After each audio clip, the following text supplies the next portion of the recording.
Hello students, कल हमने class 9th में टॉपिक किया था डिस्टेंस एंड डिस्प्लेसमेंट। आगे उसके ऊपर एक आधा न्यूमेरिकल और देखते हम। तो देखो आगे एक न्यूमेरिकल और देखो, उसके ऊपर आपके पास दो पॉइंट से कोई भी ए और बी, ए और बी के बीच की जो डिस्टेंस है, दूरी है, वो कितनी है? 13 मीटर। ठीक है। एक ड्रंकर आपके पास है, वो ड्रंकर ए से चलना स्टार्ट करता है और उसको बी के ऊपर पहुंचना है। ठीक है। कैसे उसका मोशन है कि वो जो ड्रंकर आपके पास है 5 step forward, 3 step backward.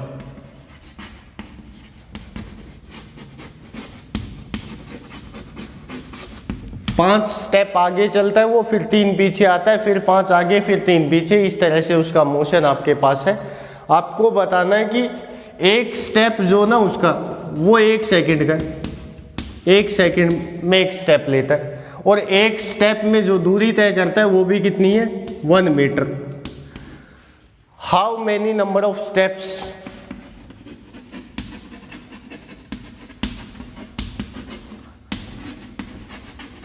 he will take to reach at B। B point के ऊपर पहुंचने के लिए वो कितने स्टेप्स लेगा, आपको ये निकालना है। तो देखो बेटा कैसे निकालोगे। 5 स्टेप आगे चलेगा, 5 स्टेप में कितनी दूरी तय करेगा? एक स्टेप 1 मीटर का है तो 5। ठीक है। फिर वापिस चलेगा 3, तो 3 मीटर पीछे आ जाएगा। टोटल कितने स्टेप हुए? 5 और 3 8। लेकिन ए से चला कितना? वो इस तरफ तो आया 5 मीटर, फिर 3 स्टेप बैकवर्ड गया तो कितना चला गया? 3 मीटर। कितना बचा आपके पास? 2 मीटर। और स्टेप कितने हुए? 8। तो कैसे सोल्व करोगे इसको? 8 स्टेप्स के अंदर कितना चलता है वो? 2। 16 के अंदर कितना चलेगा? 4। ठीक है। 32 के अंदर कितना चलेगा? मान लिया 32 स्टेप्स, तो 32 के लिए 4 से गुणा करोगे, यहां भी 4 से, तो 32 स्टेप्स के अंदर कितना चलेगा वो? 8 मीटर ऐसे। 32 स्टेप के बाद वो ए से ऐसे पॉइंट पे पहुंच जाएगा जो कितनी दूर है? ए से 8 मीटर। फिर क्या करेगा बेटा? वो आगे चलेगा 5 मीटर, तो पहले 5 स्टेप आगे लेगा ना, पहले 5 स्टेप आगे लेगा तो वो कहाँ पहुंच जाएगा? बी के ऊपर। तो वापिस जाने की जरूरत ही नहीं है उसको। तो टोटल कितने स्टेप हुए? सी तक तो 32, सी के बाद आगे 5 और चलेगा तो 32 और 5 37। तो टोटल नंबर ऑफ स्टेप्स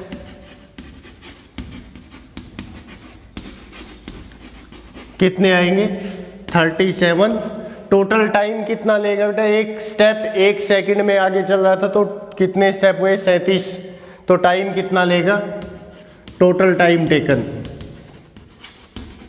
कितना होगा? 37 सेकंड। ये आपके आंसर्स होंगे दोनों के दोनों इस न्यूमेरिकल के। ठीक है बेटा। अब आगे चलते हम।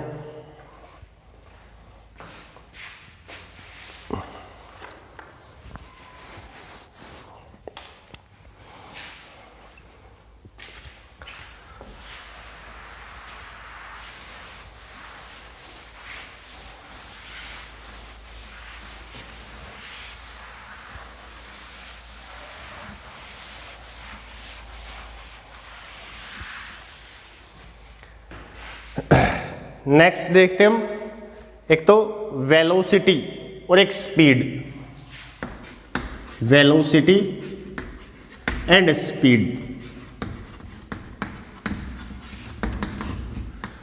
वेलोसिटी को हिंदी में क्या बोलते हैं हम? वेग। और इसको चाल। ठीक। दोनों को डिफाइन करेंगे हम। सबसे पहले चलते हैं वेलोसिटी के ऊपर। वेलोसिटी को कैसे डिफाइन करते हो बेटा? कि कोई भी ऑब्जेक्ट जब चलती है तो वो डिस्प्लेस होगी अपनी पोजीशन से, तो एक सेकंड में वो कितनी डिस्प्लेसमेंट ट्रेवल करती है उसको क्या बोलते हैं हम, वेलोसिटी बोलते हैं। मान लिया आप 10 सेकंड में 50 मीटर डिस्प्लेस हो जाते हो एक जगह से, तो आपकी वेलोसिटी कितनी आएगी, 10 सेकंड में 50 गए। वेलोसिटी को डिफाइन करते हैं हम यूनिट टाइम के लिए, तो एक सेकंड में कितना चलोगे आप, 50/5 मीटर पर सेकंड, तो यही वेलोसिटी होती है आपकी। तो वेलोसिटी की डेफिनेशन क्या लिखनी है आपको, displacement covered by an object in unit time, displacement covered by object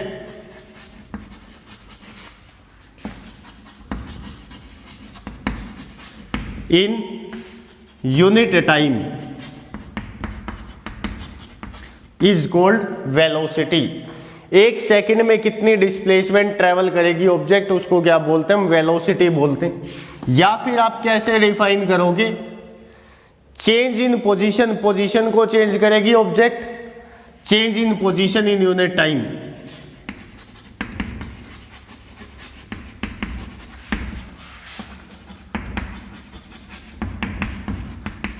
unit time में ऑब्जेक्ट कितनी अपनी पोजीशन को चेंज करती है उसको भी क्या बोलते हैं हम, वेलोसिटी बोलते हैं। या फिर और डेफिनेशन बताता हूं मैं आपको इसकी, कि जो आपके पास रेशियो होता है, ratio of displacement and time, ratio of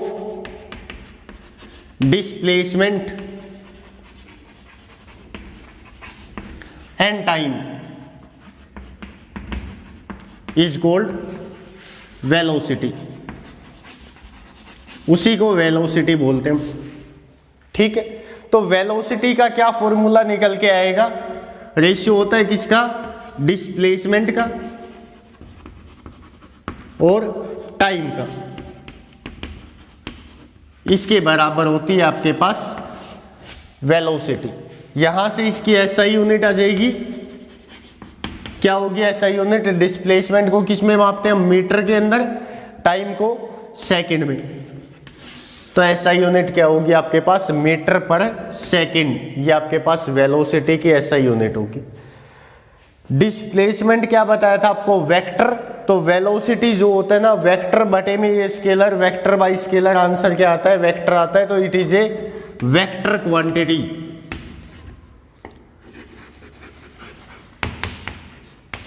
ठीक है, और क्या बताया था मैंने आपको कि डिस्प्लेसमेंट 0 हो सकती है, तो जिस समय ऊपर 0 आएगा, 0 पॉइंट समथिंग क्या आएगा, 0, तो वेलोसिटी क्या हो सकती है, इट में भी 0, पॉजिटिव और नेगेटिव, तीनों वैल्यू हो सकती है आपके पास किसकी, वेलोसिटी की। क्योंकि जब डिस्प्लेसमेंट 0 होगी उस समय वेलोसिटी का आंसर कितना आएगा आपका, 0 आएगा। वेक्टर क्वांटिटी, मीटर पर सेकंड एसआई यूनिट, ये तीनों आपके पास डेफिनेशन है। जो भी डेफिनेशन आपको आसान लगे वो उस डेफिनेशन को लिख दो आप। ठीक है, आगे चलते हम स्पीड के ऊपर।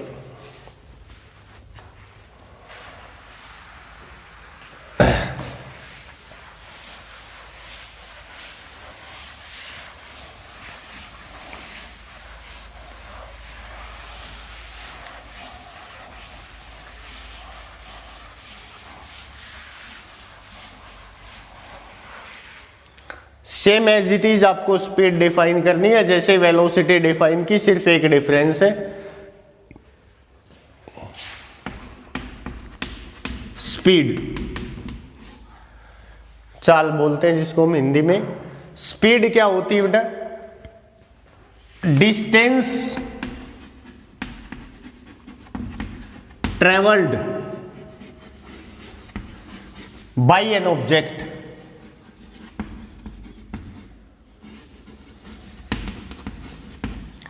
In unit time. अगर आप डिस्प्लेसमेंट लिखते हो तो वो वेलोसिटी होती है, डिस्टेंस ट्रेवल देखते हो तो वो क्या कहलाती है, स्पीड कहलाती है। डिस्टेंस कितनी ट्रेवल करेगी ऑब्जेक्ट यूनिट टाइम के अंदर, उसको क्या बोलते हैं हम, स्पीड बोलते हैं। या फिर और कैसे डिफाइन करोगे इसको, कि आपके पास रेशियो होगा, the ratio of distance and time is called speed. Distance और टाइम का जो रेशियो होता है ना, उसको क्या बोलते हैं हम? स्पीड बोलते हैं। तो स्पीड की जो आपके पास फॉर्मूला है वो क्या निकल के आएगा स्पीड के लिए? डिस्टेंस बटे में टाइम, डिस्टेंस अपॉन टाइम। इन दोनों का जो रेशियो होता है उसको हम क्या बोलते हैं? स्पीड बोलते हैं। डिस्टेंस की एसआई यूनिट बेटा मीटर, टाइम की सेकंड। तो एसआई यूनिट क्या आ जाएगी? मीटर पर सेकंड। पीछे हमने डिस्टेंस डिस्प्लेसमेंट पढ़ा, तब बताया था कि distance can never be zero, कभी भी क्या नहीं होगी? जीरो नहीं होगी। तो ऊपर जब तक जीरो नहीं आएगा तब तक स्पीड का आंसर जीरो नहीं होगा। Speed can not be zero.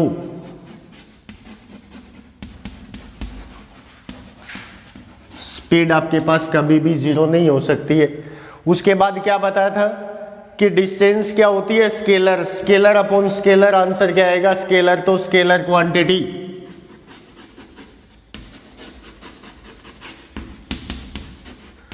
ये डिस्टेंस का आंसर। ठीक है। एवरेज स्पीड या एवरेज वैल्यू निकालनी हो आपको तो कैसे निकालते हम? एवरेज स्पीड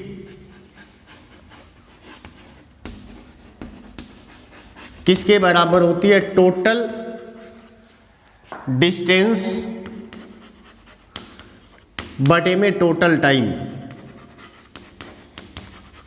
ये आपके पास एवरेज स्पीड का फॉर्मूला बनेगा। एवरेज वेलोसिटी का क्या बनेगा?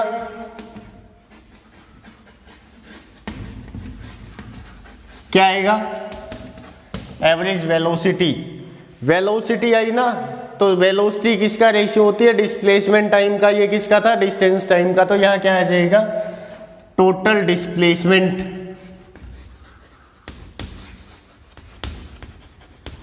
बटे में टोटल टाइम। ये जो रेशियो रहेगा ये किसका रहेगा? एवरेज वेलोसिटी का रहेगा आपके पास। तो दोनों के दोनों फॉर्मूले मैंने आपको लिख दिए। अब कई बार आपको मीटर पर सेकंड में नहीं देता है, वेलोसिटी हो चाहे स्पीड हो, दोनों की एसआई यूनिट तो क्या है? मीटर पर सेकंड। किलोमीटर पर आवर में लिखता है, जैसे लिख दिया 18 किलोमीटर पर आवर। तो ये तो एसआई यूनिट नहीं है ना बेटा। इसको किस में बदलोगे? पहले मीटर पर सेकंड में। कैसे बदलते हम? 18 किलोमीटर पर आवर है, 18 किलोमीटर है ना, तो 1 किलोमीटर में कितने मीटर होते हैं? 1000। तो पहले इसको किस में बदलोगे? मीटर में। ठीक है। ये मीटर बटे में टाइम। आवर में गिवन है, आपको सेकंड में बदलना है। तो 1 घंटे में कितनी सेकंड्स होती है? 3600। तो यहां से क्या आया? देखो 2 0 से 2 0 कैंसिल आउट। 5 2 से काटोगे तो 5, 2 से काटोगे तो 18। तो 18 इंटू 5/18 और यहाँ क्या आ गया? मीटर पर सेकंड। 18 से 18 कैंसिल आउट, 5 मीटर पर सेकंड।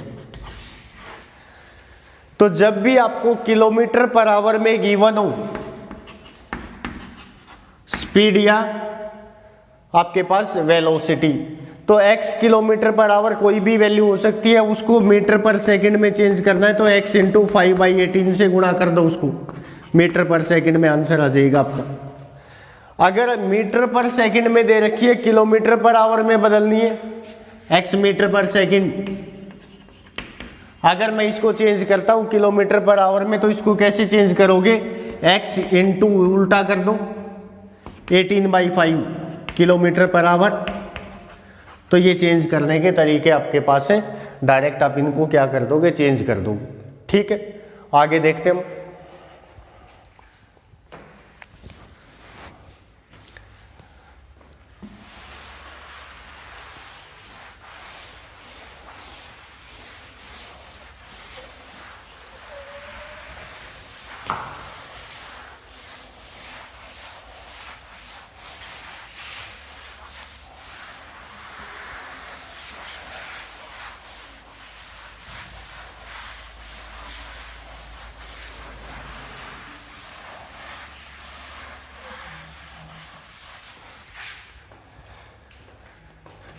एक क्वेश्चन सोल्व करते हैं बेटा। इसके ऊपर क्या आएगा देखो, सबसे पहले एक तो डिस्टेंस और डिस्प्लेसमेंट बराबर थी ना आपके पास, कब?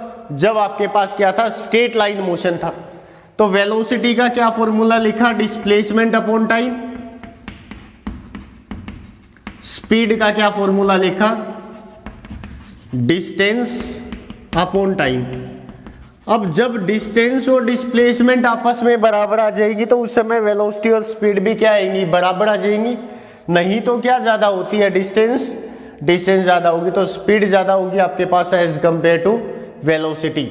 तो क्या रिलेशन लिखोगे फिर दोनों में, एक तो speed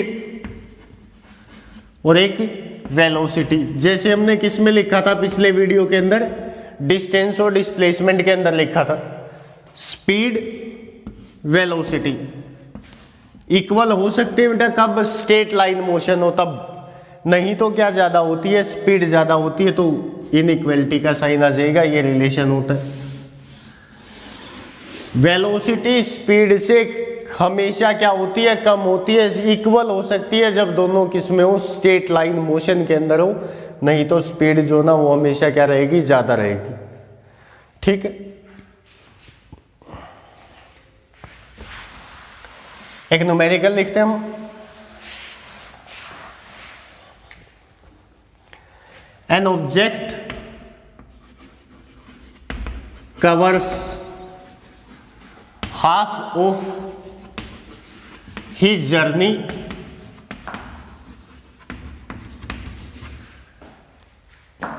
an object covers half of his journey in time t1 ना विद स्पीड v1 या velocity, with velocity v1 kilometre per hour या मीटर पर second, and next half with velocity v2 kilometre per hour. Find average speed of object.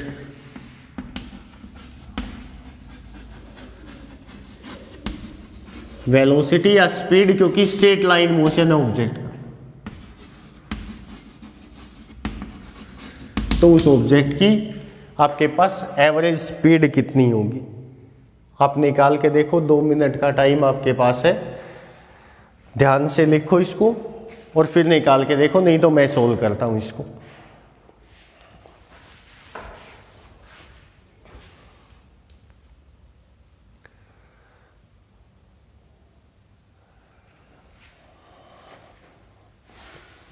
देखो अब मैं करता हूं इसको सोल्व। क्या गिवन है आपको, पहले ये देखना, कोई भी ऑब्जेक्ट आपके पास है स्ट्रेट लाइन मोशन के अंदर, उसकी जर्नी मान लेते हैं हम ए से बी, वो ए से बी चल के जाती है। हाफ ऑफ हिज जर्नी, तो आधे आधे भाग में बांट लेंगे, ये मिड पॉइंट होगा सी। पहले आधे हाफ में तो वो किससे चलती है, v1 किलोमीटर पर आवर से, नेक्स्ट हाफ में v2। ठीक है, तो दोनों वेलोसिटी जो ना वो आपके पास क्या है, अलग अलग, तो दोनों जगह टाइम भी अलग अलग लेगी। यहां मान लेते हैं t1 टाइम लेती है ऑब्जेक्ट, यहां पे t2। आपको मैंने फॉर्मूला बताया था, एवरेज निकालना है ना वेलोसिटी, तो एवरेज वेलोसिटी किसके बराबर होगी,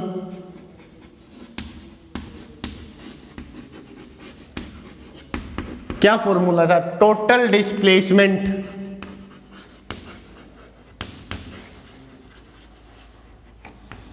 बटे में टोटल टाइम। ये आपके पास है एवरेज वेलोसिटी का फॉर्मूला। तो देखो अगर ए से सी एक्स डिस्टेंस या डिस्प्लेसमेंट कवर करती है तो सी से बी भी एक्स होगी, क्योंकि जो सी है ना वो क्या आपके पास आधी दूरी है ना, देखो हाफ है वो। ठीक है, तो टोटल डिस्प्लेसमेंट कितनी आई,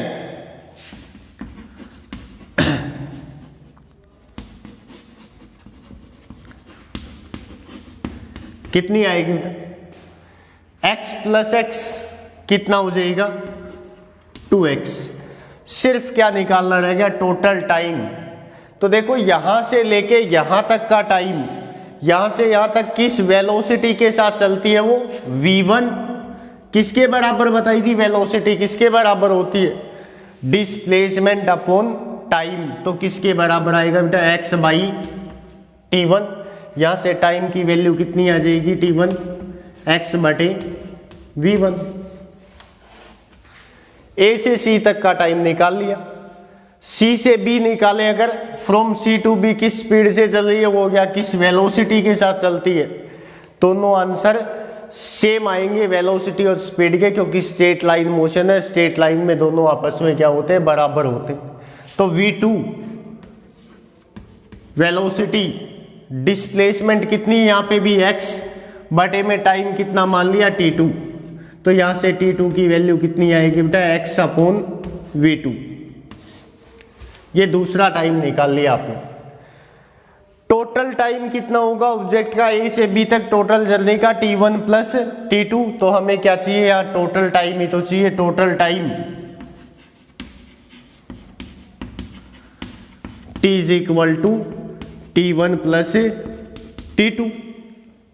दोनों की वैल्यू पुट कर दो, t किसके बराबर आएगा बेटा, t1 x बटे v1 plus x upon v2।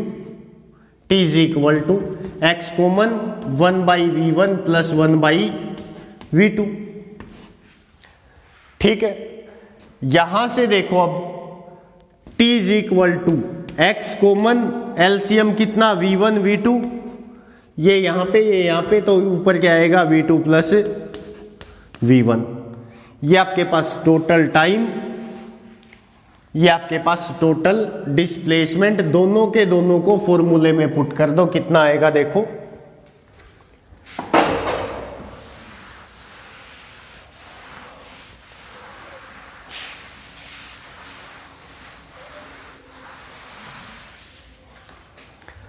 Average velocity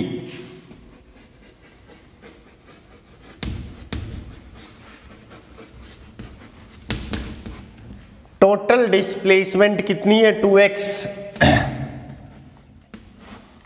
total time x into v1 plus v2 upon में v1 v2। x से x कैंसिल आउट बेटा, ये ऊपर चला जाएगा। Average velocity